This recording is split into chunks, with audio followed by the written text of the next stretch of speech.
my God, the camera loves us. I'm Dave. And I'm Sean. Welcome to Barstools and Bandtalk. And it's in the theme of the complete music bucket list. Reached out to this gentleman about a week or so ago. If anybody follows any sort of social media, Mitch Lafon is, he always interviews the who's who.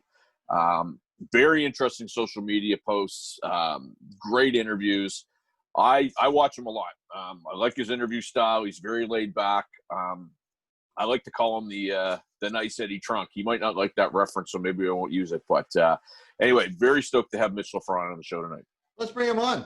He's hungry. We knew that too, so we won't keep him long. And here's Mitch. G'day, sir.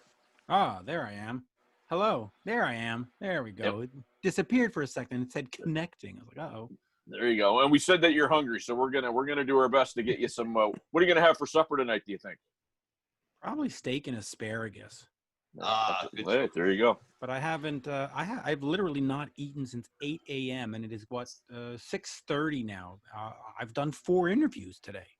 You're a hardworking man. You about a month or so ago, you had something that really caught my eye. And I want to talk about a couple of tweets that you had out there that you informed me on stuff. But you basically said that you were done with Twitter because you had to go back to essentially making money, and you did it in a really nice way. Well, not Twitter. I said I was done. I said I needed to focus on other things than doing the show. I mean, Twitter I'll always do because there's no money in Twitter. Right. No, that was probably in March, and I was getting a little run down. And when COVID hit, the podcast has ads, dynamic ads placed on it, and it brings in X amount of dollars. And then COVID hit, and all the advertisers scattered, and it brought in almost no dollars. And I just went, well, no.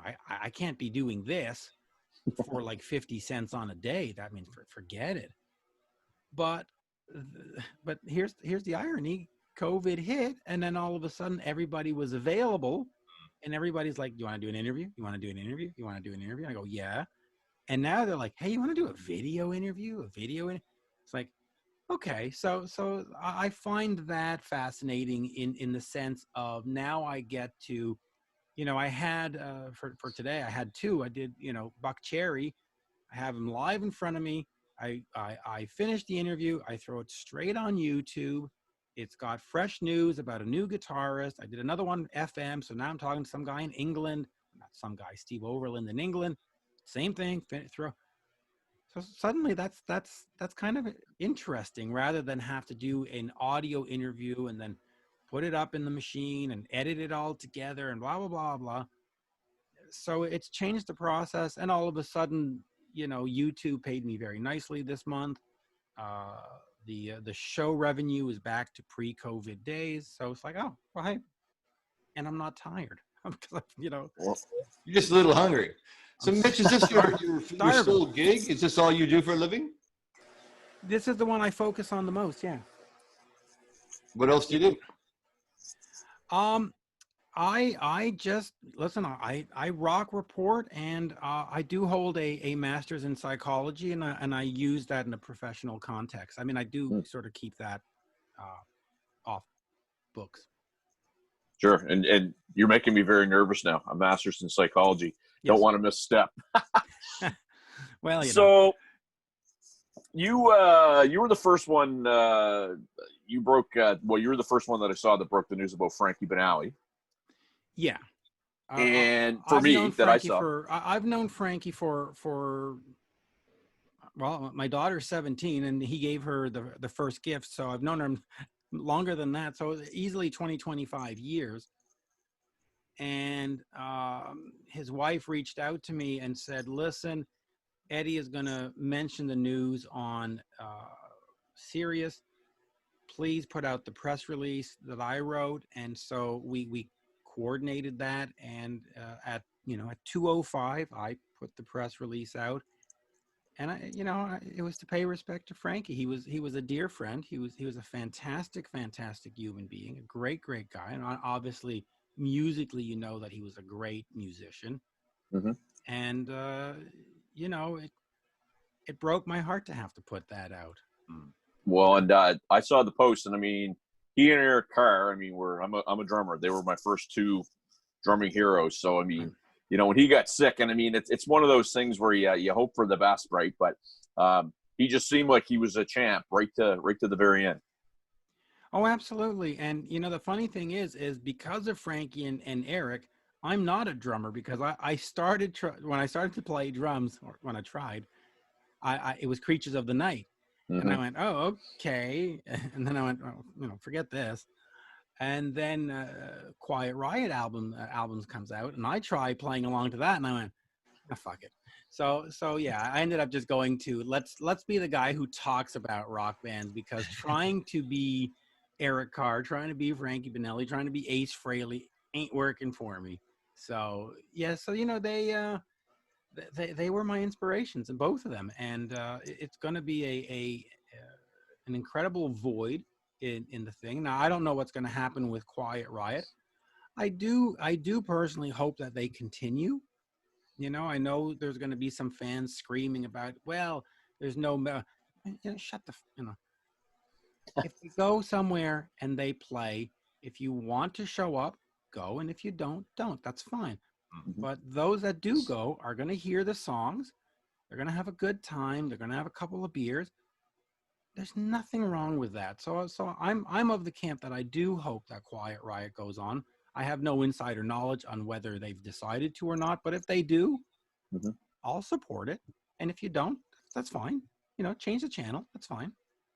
Well Mitch, tell said. me, now, what are you guys hearing up there in Montreal? You're in Montreal. Mm-hmm. Tell me what's going on with the live music scene there. Like, 'cause we're really trying to, you know, have a focus on live entertainment. I'm just wondering what's happening in your neck of the woods or what you're hearing. Well, the Quebec government has allowed gatherings of 250 people. And so there's a promoter today that just announced another 250 person show. And I forget, what was it? Anonymous or one of these bands. Anyway, so it is opening up. Can we do the Bell Center? Can we do the, you know, the Olympic Stadium? No. But can we have a regular club show? Absolutely, we can. Now, for myself, am I going to a regular club show? No, I'm not ready yet. You know, I don't think I'll be ready until we have 0 cases. Mm-hmm. And I know that sounds silly because people will say, well, we never have 0 the flu and you still go out. And I go, yeah, but, you know, to me, there's a difference. This one seems to really screw with you and screw with you on the long term. The flu, it seems to me that, you know, you have it and then after a week you don't have it. Whereas COVID, it seems to me that you have it and then you have it and then you still have it. Because I'm reading these things about, oh, they're having a hard time breathing, or they're scarring on the lungs, or there's. And I'm just like, all right, you know what? And you know, if people want to call it a hoax or a pandemic or whatever, I'm not risking it. Even if it's a hoax, I'm not risking it, you know? Well, and you know, I'll say kudos to you for that, because one of the, I guess, as a musician, one of the things for me that kind of, I understand why they have to do it, but a whole bunch of people that aren't losing money, you're telling a whole bunch of other people they can't make money. Now you're out there, you're doing your thing, you're making money, you're you know, you're like, your opinion to me carries a little bit more weight because, you know, you're hustling for it. If you don't hustle for it, you don't get paid. It's not like you're just getting paid because. So I appreciate that perspective. Absolutely, you must for what you do. Yeah, and listen, I'm not going to bemoan an artist that's going out there trying to earn a living. I have absolutely no objection to that. All I'm saying is me. I only talk about my own personal. I'm not ready to go to a show. Now, if there's a show and people show up, that's them, and that's fine. You know, you can't, you know, like you said, you can't prevent somebody from feeding his kid. Mm-hmm. So I'm down with that. But yeah, I find in the conversation these days that there's a lot of people telling others how to live, what to do, how to do it. Yeah. And I'm the kind of, I just need to take care of Mitch and Mitch's kid and Mitch's other kid and Mitch's wife. And this is how we're going to do it. And so listen, I've been staying at home. I've been, I don't know if you want to call it socially distancing, but if you ever see my feed, you'll see, here I am walking in a field with cows, and that's sort of what I've been doing these days. Just me and the cows, me, the dog, the cows, nobody around. I'm not in the city. I'm not in an apartment. So I do have that sort of luxury to just sort of hang out, which You hate to talk about this new normal, but I mean, like it kind of, I guess you have to look at it from an in numbers perspective. You know what I mean? If I was in New York right now, would I be excited about going to a rock concert? Probably not. yeah, you see, that's it. I'm not in New York. But Yeah. here we are in the maritime provinces. I mean, we're 0 new cases for I don't know how many months or weeks it's been. The ones that we do have seem to be based on travel. So I guess it's kind of situational where you're at. You know what I mean? So It is. And I do think that in Canada, we're a little bit ahead of the curve. I would be a lot more comfortable, let's say in, May of 2021 to go see a show at the Bell Center than I would be to go see a show at MSG, Madison Square Garden. Yep. I just think it's being better controlled here. But I do think that's part of the fact that we have a lot of distance. You look at Ontario, and yes, Toronto's a big center. Yes, Montreal's a big center. But then outside of Montreal and outside of Toronto, there's a whole lot of green grass and caribou, So, Yeah. it's not the same as being in Los Angeles. We don't have that kind of issue. So, So on the intro, you didn't hear it, but I referred to you as the less cranky Eddie Trump of Canada, I guess is how because I follow Eddie Trump on Sears, but I just find that, did you sometimes say Eddie Trump? Trunk. Oh, I heard Eddie Trump. No, I was like, no, hey. no. Oh, could you imagine? Oh, geez, he'd be mad at me. But No, Eddie Trump, Eddie's a great guy, by the way. I will say. yeah, that. and I love his show, and Yeah. I like the fact that he doesn't really care. He says his point of view, whether you like it or not. Yep. I will say, and you can see I'm a huge Kiss fan, and I share some of his beliefs and what he puts out there. Yep. Your style, though, I mean, to me, you always try to keep it as positive as you can. I can't recall one that I've seen where you kind of traded blows, or you try to keep it on the up high. Is that just you, or is that something that you try to do on purpose? Well, it's a combination of both. Having I'm over 50 now, and I've had girlfriends and I've had this and all that, and there never seems to be a winning moment when you're just fighting to fight. It doesn't seem to. It never gives you the result that you want. So if you're going online and having a battle with, nobody wins. Right. And when you're a fan and you come to it, to me, it's not interesting. I don't find that stuff interesting. So it is purposeful. It is, if you want, calculated, because I just don't see a purpose in it. And of course I do have that psychology background where it just goes, sometimes you got to pick your battles, and these are not the ones to have. But ultimately, it's also my personality. I love these bands. I love this music. That's why I listen to it. That's why I talk about it. That's why I promote it. And I will say this, and I say it often. We all have our revered sports guys. I mean, I see you have, is that Wayne Gretzky back there? It is indeed, yeah. See, now you look at Wayne Gretzky, and he gave you, 12 years of his life? Basically, that was it. Right, he gave you 12 years of enjoyment, and now you haven't gotten to enjoy Wayne Gretzky in 20 years? 20. Sure. Yep. Whereas Kiss, for example, started in 73, so they were giving you enjoyment before Wayne Gretzky ever did, and they keep, so yes, they're a bit slower, yeah, but why bash on them? Mm-hmm. A sports figure, whether it's Wayne or Ken Dryden or Nolan Ryan, they give you 7 years of joy, 10 years of joy. The really good ones maybe give you 17 years of joy. But the Rolling Stones have given us 60 years of joy. Mm-hmm. Scorpions, Foreigner, 50 years of joy. Kiss, 40. Why bash them? They go, oh, they can't sing like before. Oh, they're using. So what? They gave you 40 years of their lives. Your sports heroes gave you 5 years of their life. And nobody sits around bashing the sports heroes. We all look back and go, wow, Wayne Gretzky, man, he was fucking great. Yeah, he was great because he was 25. Guess Yep. what? Paul Stanley was great when he was 25. And I still think he's great. So Yeah, I agree. I agree. Jesus, my mom will talk about some guy that was in a soap opera 25 fucking years ago who had 2 scenes. Do you remember Mitch Katz? Remember him? You know, there you go. So yeah, how much? so I just don't see the purpose of being negative about it. Because listen, I used to run 10K races. The other day I tried to run down to the stop sign. I almost died. So Yeah. you know, you can't fault a human for being human. And you know, they'll say, well, the album's not this or the song. Well, of course not. It's not the same perspective. The way I thought at 25 is not the way I think at over 50. And that's how can you write from a young, hungry, hustling rock star perspective to I live in Beverly Hills, and you can't. So people need to stop being so critical, or if you're going to be critical, stop, look in the mirror and say, what the fuck were you doing 20 years ago? Yeah, Oh fair yeah, enough. exactly. Fair enough. Right. Well, and I mean, so I'll ask you this because I mean, you've done thousands of interviews. Dave and I are, you know, we're coming up in the hundreds, but you know, the psychology degree. So, and I'm not going to ask you to name names, but you're sitting across the table or you're interviewing somebody on video and you can tell it's not going well. And either they're not having a good time or they just want to be difficult. How do you deal with that? Because that's going to be something Dave and I haven't experienced it yet, but obviously we don't have the shoe leather on these things that you have. So how do you deal with that?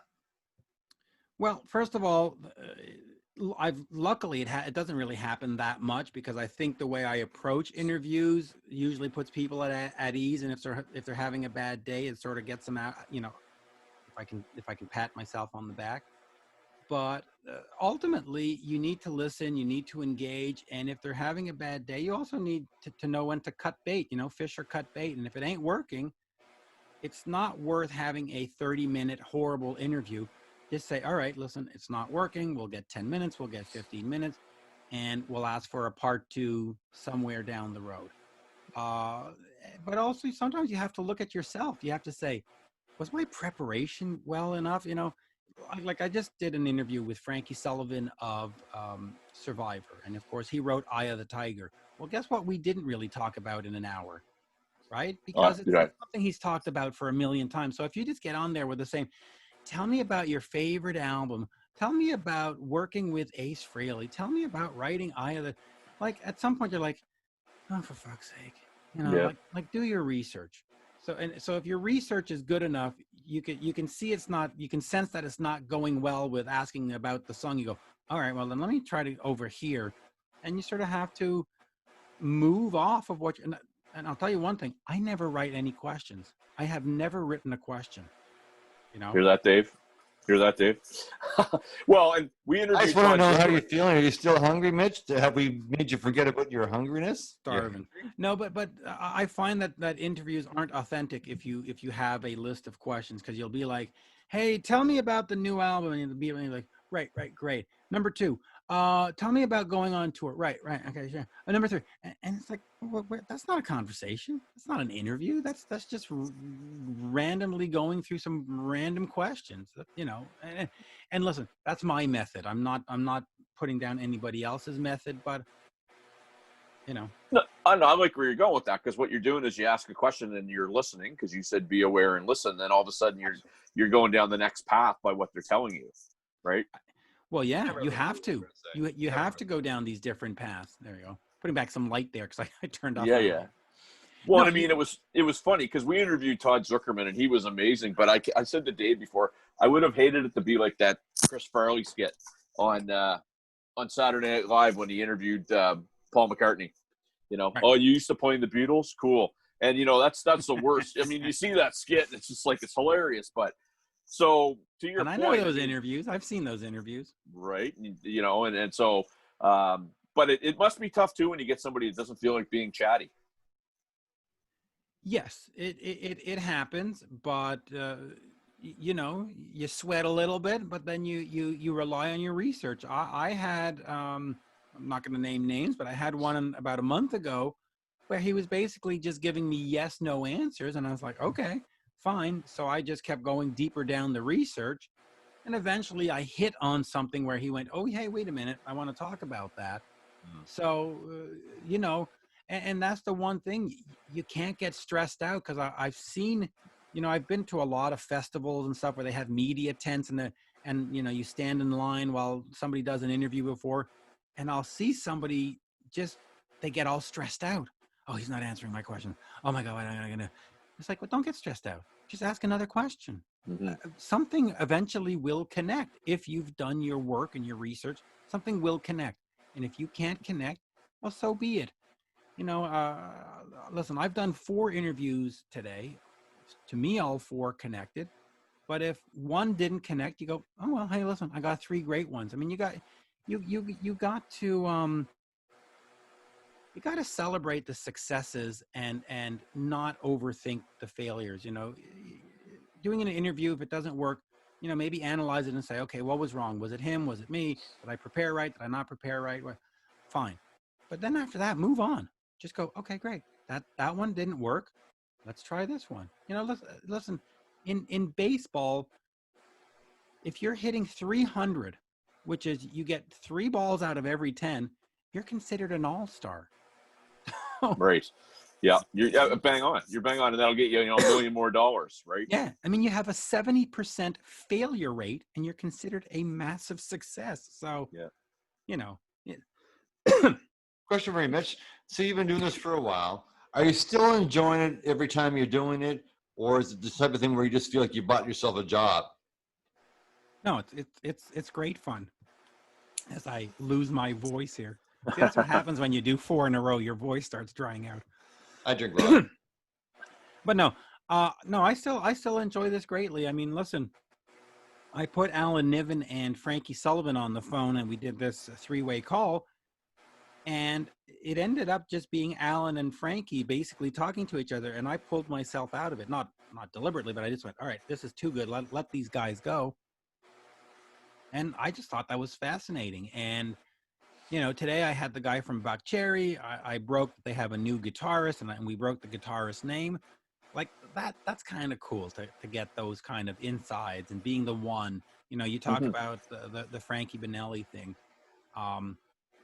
It's just nice to be able to be the one that can bring rock news to people, because we all who like rock, we sort of study the rock history. I mean, I'm sure I could quiz both of you on what album did this guy in Kiss do this, and what album, which ones did Anton Fig play, and you all know.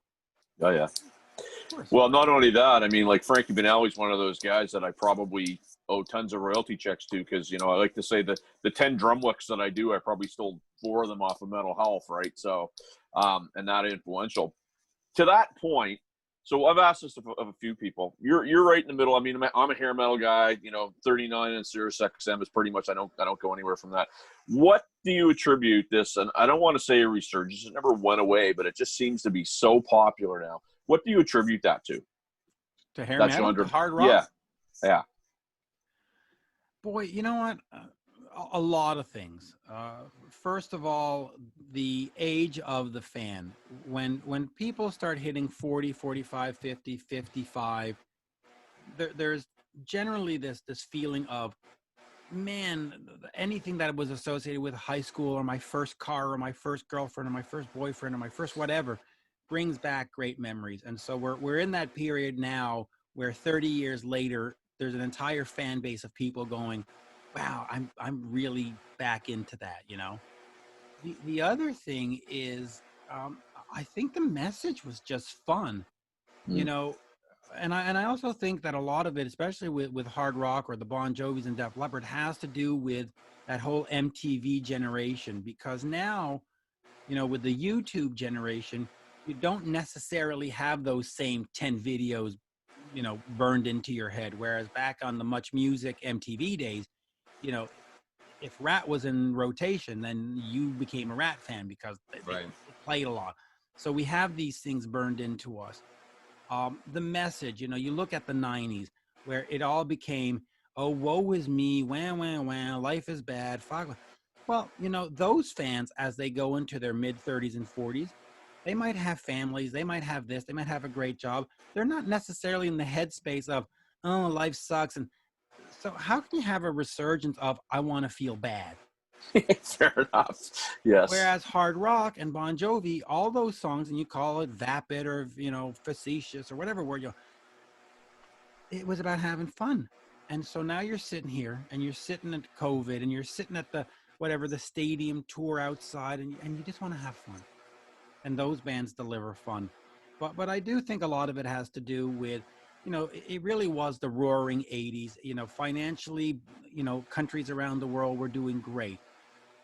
In terms of war and peace, I think we were, for the most part, at a better place than we are today. We didn't have an Afghanistan. We didn't have a Syria. We didn't have, there were, of course, conflicts, but not like it is now.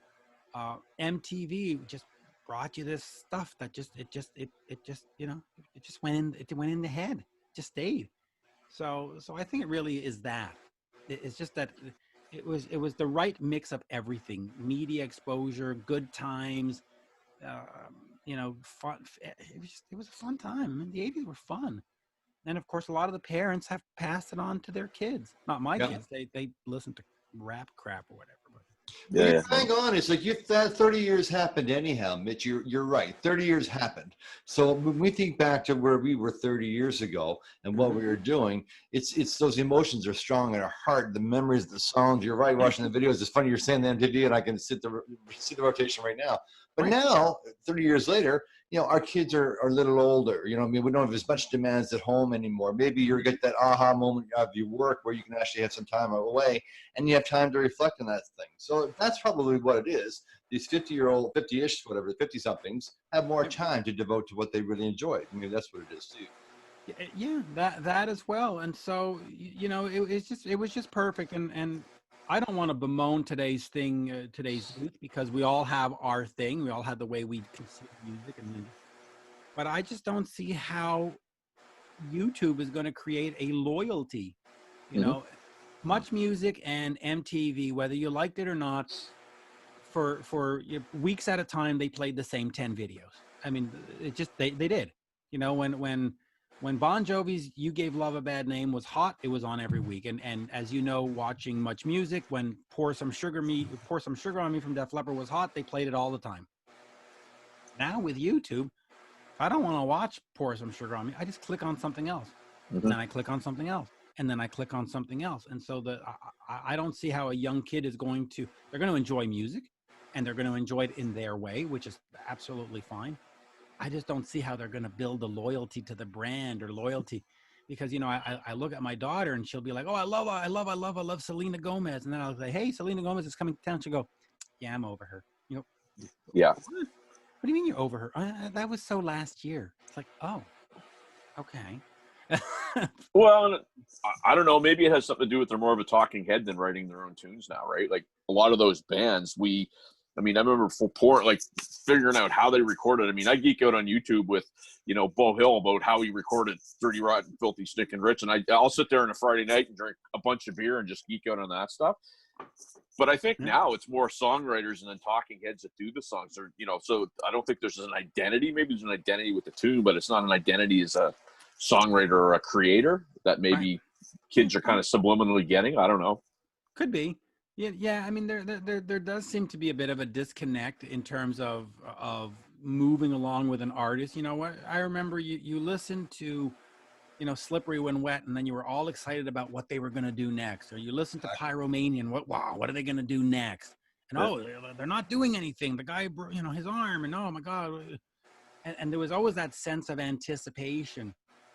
And I look at how my kids discover music, and I go, I listen to it in the car with my daughter, and I'll say, "Well, how did you discover it?" And I go, "Well, that's what they're playing on the so-and-so now." It's like, oh, so there's no anticipation. There's no, I can't wait for the new whatever, the new Drake or the new Post Malone. It's just like, oh yeah, well, that's what Serious Heat is playing. So that's what I listen to. And I'm like, they don't need to wait. We had to wait 5 years for the fucking Star Wars sequel, for God's sakes. You know what I mean? These kids don't have to wait for that stuff.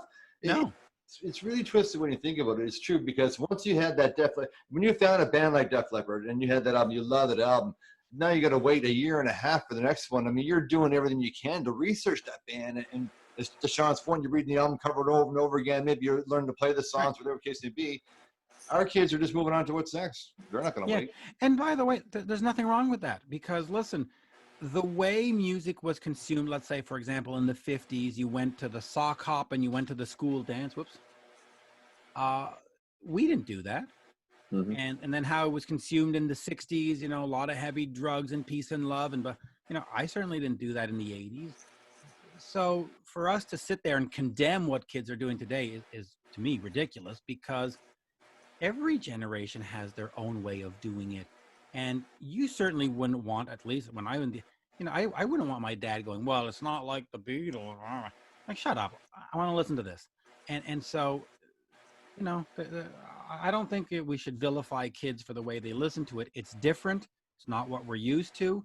And guess what? In 30 years, they're going to be talking about how their kids are doing it wrong too. So.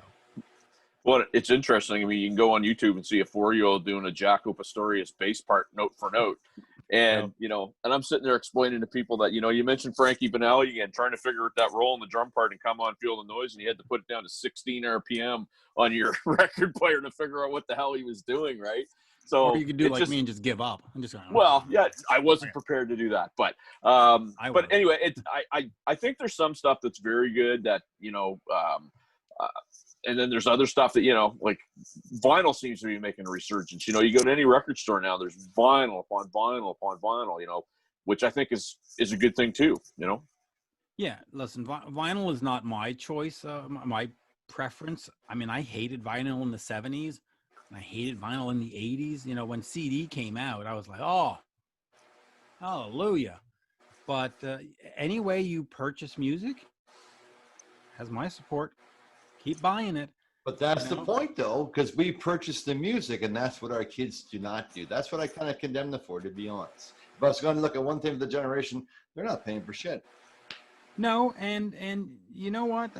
The one good thing about paying for it is that you were more invested, in the sense that you go, you know what? I'm going to have to make sure that the album I'm buying with my $10 this month is the one I want to listen. There was nothing worse than buying an album back in the day, bringing it home and going, fuck, this is horrible. Now I have to wait till next month's allowance to buy the next one. You know, like, yeah. But you know, now there is that kind of coolness of being able to sample everything. You know, it's kind of like being at a buffet now, and you sort of say, well, I can try this. That's not. And I've discovered bands that I don't necessarily like. Let me put it this way: I have started listening to UFO quite a bit. Nice. It wasn't a band that I was buying in the 70s and 80s, because they really weren't, at least in Canada, they weren't really darlings of much music. In fact, I don't even remember seeing UFO in much music. But had I had Spotify back in the day, and I had friends who talked about the band, especially kids that would come over from England and come to school with you. I mean, that's how I discovered Motorhead. Some kid moved here from England and said, hey, what the hell's Motorhead? I probably would have gone on to Spotify and clicked on the UFO link, and I probably would have listened to it. And 30 years later, I would be a massive fan. That didn't work out. So there, it sort of goes both ways. You know, you're not as invested necessarily, but you also have that choice to sort of sample. And I would have loved to sample. I mean, I probably would have been a quicker fan of Iron Maiden, of Judas Priest, because, you know, I was listening to Huey Lewis, and I was listening to Kiss, and I was listening to Aerosmith, and I had to save the money for those bands. And then I discovered Bon Jovi on Much Music, and now I had to have those albums. So I didn't have a lot of, you know, ways of buying every album. And so I had to make judicious choices. And so, you know, sampling's kind of cool. You know, I don't mind being a casual fan. I probably would have been a casual fan of UFO back in 1985 had they been on had Spotify existed. So fair enough. I'm gonna give a couple of friends here a little plug. So a band of mine that Dave and I we interviewed a couple of guys from Svengali from back in the day, and they awesome band. They signed to RFL Records out of the States, and RFL Records really seems to be signing those throwback guys, those glam guys. But some of them are like either deep into Florida or they're over in Sweden and Finland, right? Right. So there's a great scene in those countries. Well, and it just seemed like they never went anywhere. Right. You know what I mean? Like, do you find that? Because I find like a lot of, I'm watching a lot of documentaries and you've seen a lot of these, like the scene just stayed and they kind of, I don't want to say they ignored grunge, but they just kind of kept doing their own thing and they didn't let the world tell them what was cool.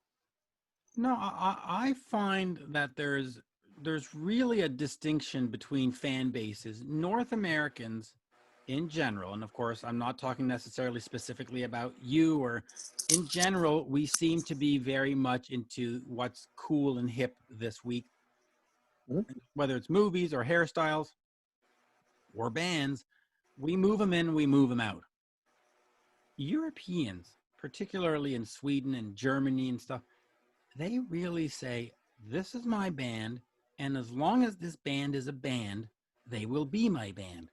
And you look at an artist like Doro Pesch, she can go and play an arena in Germany. She can't really make it up over here. And they stay true and they stay loyal. But I also find a lot of times British bands or UK bands, they always seem to be very loyal to their fan base as well. They will listen. They will say, okay, you didn't like the last album, we're going to try. American bands, to me, over the years, haven't seemed to have been as in tune with their fan base. They move on. They go to the next thing. They break up. So I think there's this just sort of a cultural thing where Europe, once everybody's sort of in that Zen space together, they sort of stay there together. And if Iron Maiden makes me happy, then why won't Iron Maiden make me happy 5 years from now? So I'm going to stay with the band. So. Here it's like, well, I like Madonna, but now I don't like Madonna. I like, and it just seems to be the way the fan bases work. And I think a lot of that has to be how the media perceives it too. American radio in particular, it's get us the new thing, get us the new thing, get it. And I'm not saying this is bad because you get to discover new things, but the European press, you look at not Ultimate Classic Rock, but classic rock and some of those Matt Kerrang, they stick with them. They, the Wild Hearts, they stick with their bands and they keep promoting their bands. And as long as somebody wants to read about it, they'll keep going. Not here necessarily. I mean, how many magazines did we have back in the day that focused on Bon Jovi, that focused on Def Leppard, that focused on that scene? Where are they now? They're all gone. Well, I was going to say, you must know because your feeds, like every morning on this day, 1989, like I'm researching like crazy. You're dialed into it, man. I mean, you've got, and like you had a couple today and I was just like, holy crap. Like I knew it came out. I just didn't know it was this day. You know what I mean? Well, what about Shot in the Dark not being an original Aussie song? Right. So there you go. I mean, it's just, and I love those tidbits. And I mean, those are the things that, I don't want to sound like I'm blowing smoke, but that's what I find interesting about what you do is that your throwback stuff means something to me. And it's cool because if I go on any sort of, if you posted it and I go and I fact check it, it's always bang on, like always bang on. I really spend a lot of time fact checking stuff. I will research, and as anybody else, once in a while I'll get it wrong and somebody will point it out and then I'll go research it. And because I'm determined to get it right, and I have a battle for next year. Everybody says that Look What the Cat Dragged In came out on August 2nd, 1986. It didn't. Came out on May 16th. And I know the band puts out August 2nd, and I know, but if you go back to the video interviews and you can research it, go to YouTube, look up Poison video interview 1986. In every single interview, Bret Michaels will say, yes, and our album came out on May 16th, and we've been working at and every interview.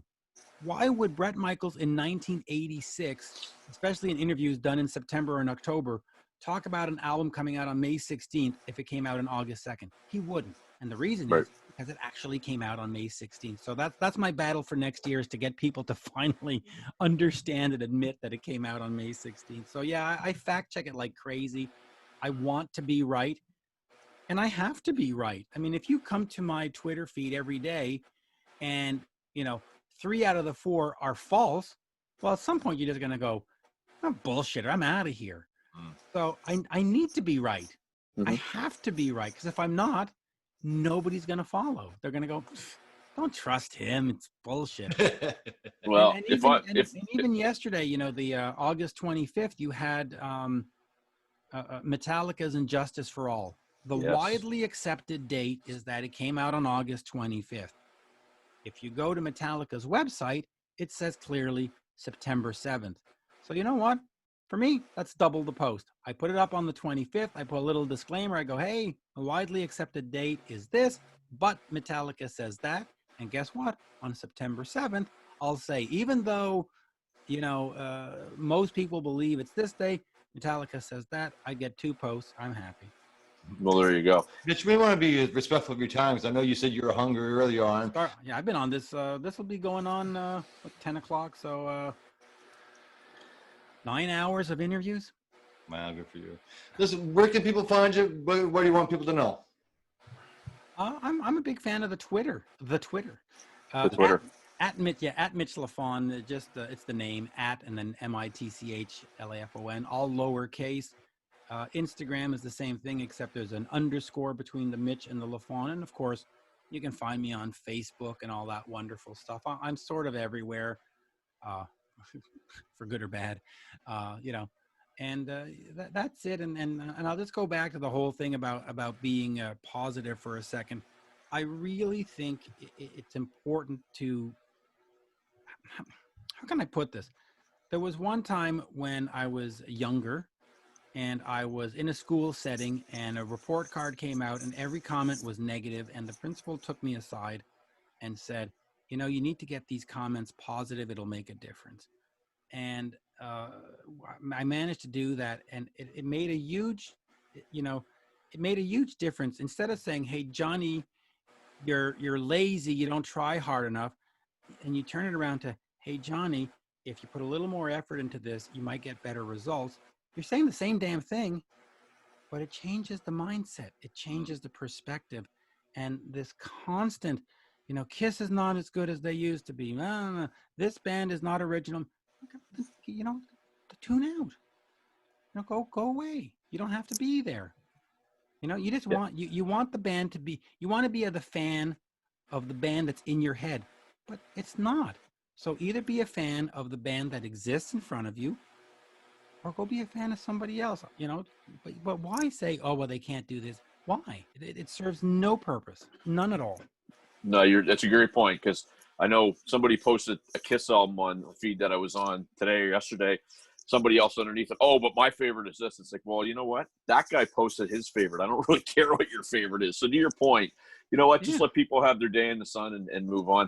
I want to thank you for doing this, because, like I say, I follow you a lot. I follow what you do a lot. You're going to be my phone a friend if I ever go on Who Wants to Be a Millionaire, and I get one of those. Yeah, for sure. So Mitch, I want to thank you again, because when I just hope they don't ask you about the Poison record, because I'll give them the right answer and they'll be like, "No, it's August." No, but it says so right here in Classica. Then we'll protest and we'll show in. But you were very quick to respond to me when I asked you a favor to come on, so I do appreciate that. And thanks so much for your time. Absolutely. And we're gonna do it again. And when we do, we gotta get you out to Halifax, man. We gotta figure out how we're gonna do that. I got to get to Halifax, and we need to set a lot more time, because I'm on hour number 9 of interviews, and I can feel my voice is starting to. I know I sound like a prima donna. He's hangry. I need some food. Yeah. Dude, I really need food. I've had for all day today. I have had 3 eggs for breakfast, and that is it. Wow. And it is now 7 o'clock at night. It's like, all right. You go get fed. But the last thing I'm going to ask you: do you do live shows? Do you go out and host live shows and stuff like that? I have done a few. The what do you call it? The NERF, the New England Rock Festival, had me out a couple of times to do that, and I've done some others. I've introduced REO Speedwagon. I've introduced Jefferson Airplane, or Starship, I should say. I do that, but it's not really my thing. I'm not an entertainer in that kind of sense. I'm great at talking. I'm great at asking questions. Listen, ultimately, I'm great at psychoanalyzing a guest. But I'm not I can do it. But others can do it a lot better. Let's put it that I'm way. I'm just spitballing to get you to Halifax, my friend. We'll figure out the angle. We will. We'll figure out an angle, and listen, if I have to dance for my money, I'll dance for my money. But Yeah, Well, see how Mitch dances too. He does it all. I will always try. The one thing that to go back to your question about interviews and stuff, you can't be afraid of failure. I'm not afraid of failure. If I do something and I fall flat on my face, well, so be it. All the great inventions that we have in this world are all based on failure. Do you think the guy who invented the light bulb got it right the very first time? Hell no. Yeah. The microphone that I have in front of me, do you think the person that invented the microphone got it right? No, they failed. They fucked up. They said, I'm going to try this. Fuck, it's not working. Okay, that's what you do with failure. You go, okay, well, how do I learn to not do that again? How do I learn to get this light bulb to be a light bulb? So, yeah, I'm not afraid to fail. I'll try anything, and if it's bad, it'll be bad. Well, if you come out here and it's bad, then we'll go to Pizza Corner. We'll get donaires, and you shall enjoy that, my friend, because it's it'll be Fail awesome. here, we're going to Newfoundland. We can't fail there, so Yeah. just think There about you the go. streets. Mitch, Great to meet you. Talking to my friend, nice meeting you. We'll definitely have you on again because this would be kind of fun. Yeah, absolutely, and you can enjoy the flames. Look at that name. Look at that. Yeah, see, I get the bar. You see? Yeah, you got the bar, but my flames were designed by the guy who did Judas Priest Firepower. Yes. I get the same Mine one on was my stolen Twitter. from the internet. Some of mine are from Walmart. But anyway, you go eat, my friend, Thank you, and sir. we'll good talk night. again soon. Thanks Yep, a lot. Absolutely. Cheers. Bye-bye. You can have some more eggs. There you go. No, steak. Time for steak. Cheers. All right, on. See you, bud. Take care, brother. Bye-bye. Nice meeting Good. you. Yeah, you too. Barstools.